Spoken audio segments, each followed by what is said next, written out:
Always great to visit with our guy Greg Madia, UVA beat writer for the Daily Progress down in Charlottesville. And man, Greg, busy time of the year. You got baseball going, lacrosse is going, basketball's going. We know football never stops anymore. There's a lot going on in the college sports world right now. Yeah, it's wild, Brian. You know too. It's just there's no downtime. It just keeps going in football, especially with the portal and the NIL and how the off season has changed in the last 2 to 3 years. There's no slowing down. Virginia started spring practice earlier this week, so football's back. Everybody's back to paying attention to football. Of course, you got the end of the basketball season with Virginia. They're trying to finish strong in this season under Ron Sanchez. So finale on Saturday at Syracuse. All right, so let's go back to, what was it, the first week of November? Was it the last week of October? It was one of the more just shocking days in ACC basketball I can remember in a while. Take me back to Tony Bennett retiring. Did that catch you out of the clear blue sky? Was there any indication? What was that week like? Yeah, it was surprising, just the timing of it. Not that he was nearing stepping away. I think there were some rumblings kind of behind the scenes that he could step away, in a year, 2 years, or just in a general near time frame. But 2.5 weeks before the season began, I don't think anybody had that on the bingo card as far as Tony Bennett's decision to walk away. It was abrupt. It was especially considering all the retooling Virginia did through the transfer portal. They had brought in TJ Power from Duke. He hasn't really panned out for them. But they had brought in Elijah Saunders and Day-Day Ames and Jalen Worley, too. Worley departed after Bennett left.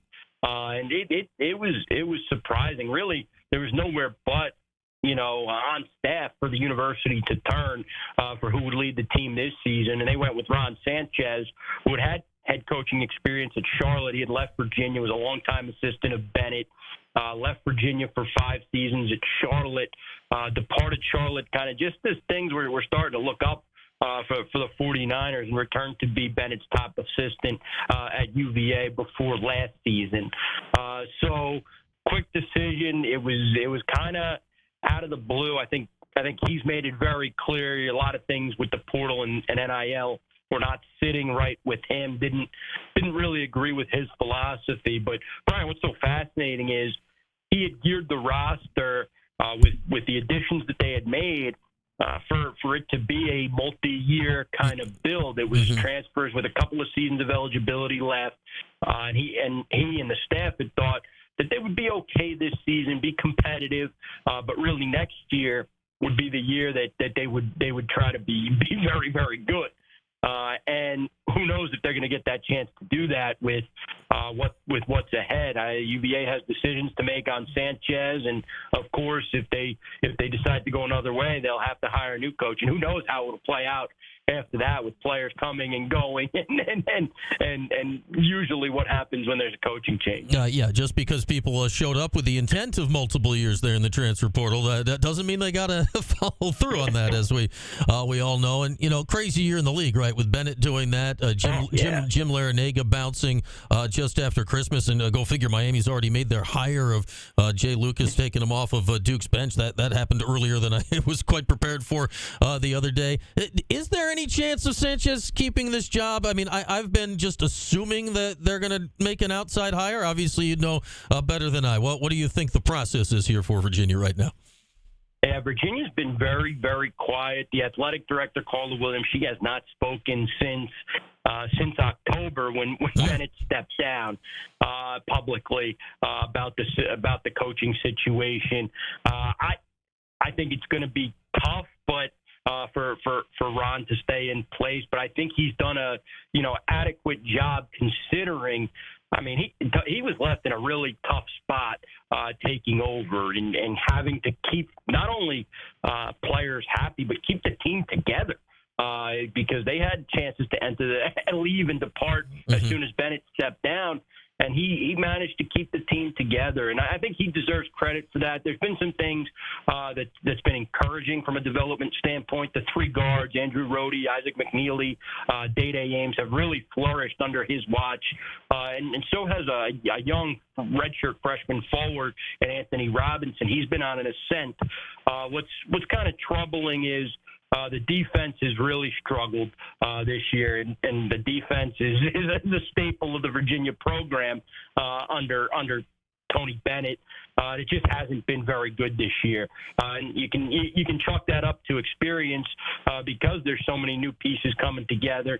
But it hasn't been good, and the front court and the rebounding, it's been a little bit of a struggle.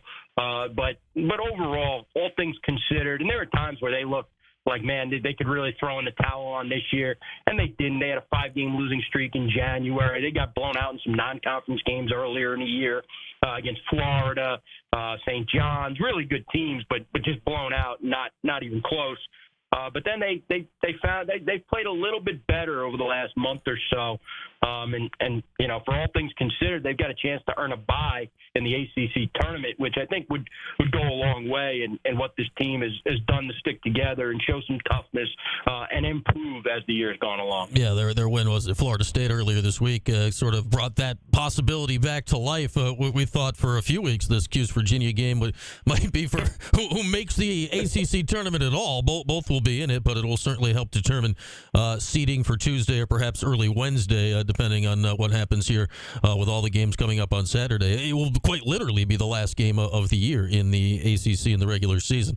We got Greg Madia, covers UVA, covers it all down for the Daily Progress in Charlottesville. And, man, whomever it is, right, whether it be Sanchez getting this job or if it's an outside hire, like the Tony Bennett UVA fit, I mean, for 15 years there, like, it couldn't have been better, right, up until the very end when everything changed. It's got to feel damn near impossible to pull off a follow-up act to that.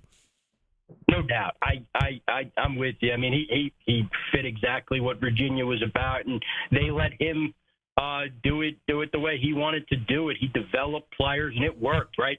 I mean, they had guys who had redshirted and were waiting in the weeds and developed in the program. And I think that's kind of the thing maybe that Tony, you know, just couldn't do in this era anymore. It's difficult to redshirt players. They have one now who's playing, Anthony Robinson. He redshirted last year, and he's coming on a little bit, as I mentioned before. But it's just tougher to do that with most players either wanting to get on the court right away, or if they don't, they're leaving. Right. It's just the way it goes, and I think that became difficult for Bennett because it just wasn't happening. The development piece of it wasn't happening to the extent that Virginia had figured out, ironed out when they reached their pinnacle and won a national championship in 2019. So to me, you know, it's kind of a change of the times and a change of way of doing things is what will be the reality for Virginia as they move forward without Tony Bennett and leave the Bennett era in the past. It'll be difficult whether they decide to stick with Sanchez, who, of course, has all the Bennett ties and longtime staple of the program under Bennett. But if they decide to move on, it's going to be a total radical change, total different feel from what Tony Bennett had established in Charlottesville. Yeah, he is very unique and extremely successful, of course. Obviously, the national championship, but I mean, it's the regular seasons they were churning out there for a decade, which were, I mean, they were winning the ACC, more often than Duke was. I think that gets off forgotten of what Bennett was able to accomplish there over that unbelievably successful decade. And, you mentioned the redshirting. Like, there were so many years, like, Virginia was kind of like the last team that, hey, if you watched their game the year before, you were guaranteed to know some names the next year. Like that's no longer the case anywhere in college hoops. So tomorrow night in the Dome, who are we watching? Like what are we looking at? Because you look up and down the stats. I'm like, I don't know who these people are. This is not the Virginias of years past. What is the basketball we should expect to see tomorrow night? they're scoring more than they have in the past, and they're shooting it better from three than they have in recent seasons. Andrew Rohde's really come on nicely. I think he's one of the most improved players in the ACC. Great assist to turnover ratio. I think 95. I was looking 95 to 24 over the last 16, 17 games. He's been excellent and really developed as a point guard. Day Ames has been in double figures basically since the Pitt game. You're probably familiar with Isaac McNeely over the last couple of years. He can still shoot it from three. That's their strength. They've got four players shooting better than 40% from three in Rohde, McNeely, Ames, and Tane Murray. Elijah Saunders is close too. I think he's at like 37.8, 38.8 from deep. And to me, that's where their strength is he's getting the ball behind the arc and making some shots. That's when they're at their best. The Ames has given them a little something different when they've been in this strong stretch over the last month and a half. He's got an ability to drive the basketball and then kick it out. It really creates something for them offensively. So it's a little bit different feel. The defense is, like I mentioned, not quite as strong as it's been in the past. It was rough for a little bit, even during a sequence against Florida State. Rough so much that Sanchez switched to a zone for a couple of possessions, a 2-3 zone from the back line. So that may tell you everything you need to know. I think earlier this week, someone had asked him, are you going to try some different things? And he said, at some point you got to make a decision of, is a poor man better than a bad zone? So that kind of sums up where they are defensively. But really, Rohde, McNeely, and Ames are the three to watch. And when they're playing well together, it's a fun watch. It's a little something different.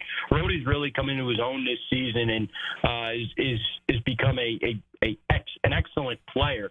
And regardless of, just thinking big picture, Brian, regardless of what happens with Virginia's coaching search, a few of these players have created themselves probably some value on the open market once this season ends if Virginia doesn't have a clear decision or a path forward that these players don't like. And, Rohde set himself up well, same with Ames and, of course, McNeely. So it's going to be a fascinating few weeks, of course, at the end of the regular season, the ACC tournament, and then what happens with the coaching search and what happens with the roster. It's got a feel of like some things could really change here over the next few weeks for Virginia's basketball program. Yeah, 2.5 weeks until the portal opens, which it's not a deadline on a coaching search, but it's not a deadline on a coaching search either. The way this works. All right, last thing for you, Greg, and part of this is on, and go figure if we see Virginia playing zone and Syracuse playing man tomorrow, that'll short circuit some brains. But part of this is on Houston, Virginia. Both teams are down this year, but you've seen the league all year. That there's three good teams, and there's just a pile. After that, like what do you make of what you've seen throughout the ACC this year?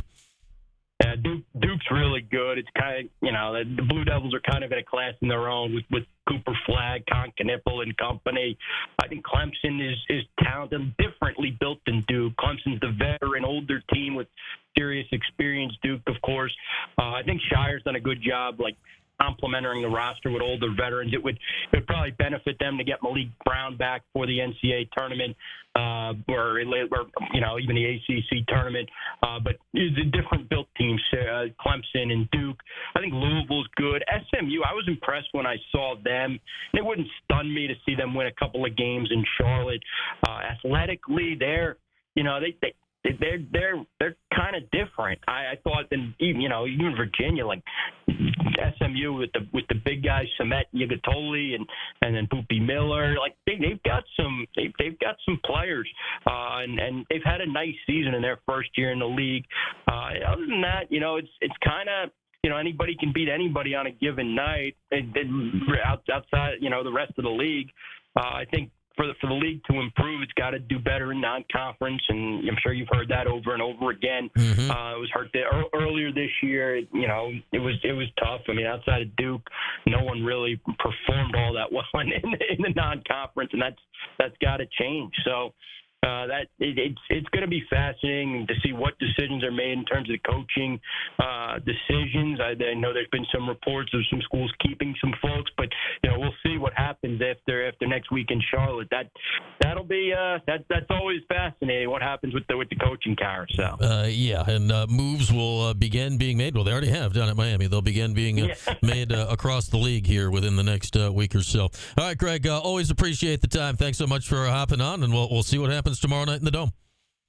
Sounds good. Thanks.